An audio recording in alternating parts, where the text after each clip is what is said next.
Talk a lot about the core politicals, talking a lot about who these core politicals are, but who are the core politicals other than the multinational corporations? Who's in charge of them? Well, it's easy to discover who's in charge of them. All you got to do is follow the money. And when you follow the money, where do you always wind up? The banks. The banks have all the power, which is kind of funny because the banks shouldn't actually have any money. This was an institution designed to protect your money. This is what banks are for. This is how banks came into being. Yet suddenly they're now the ultimate power in the universe. How did that happen? The way that happened was by the bank's greatest weapon, and they wield this weapon in modern media like no other weapon or no other tactic at their disposal. That is debt.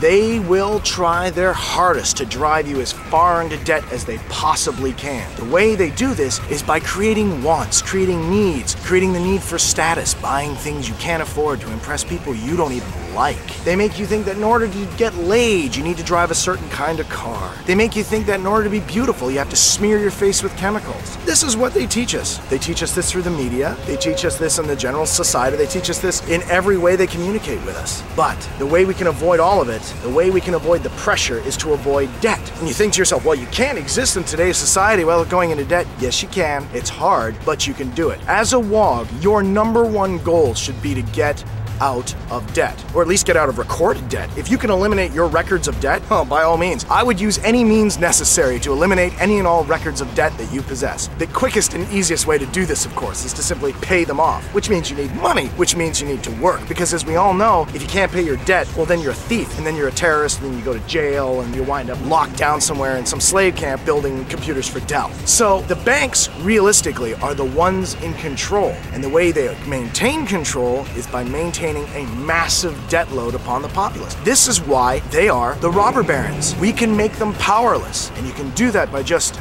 not going in debt.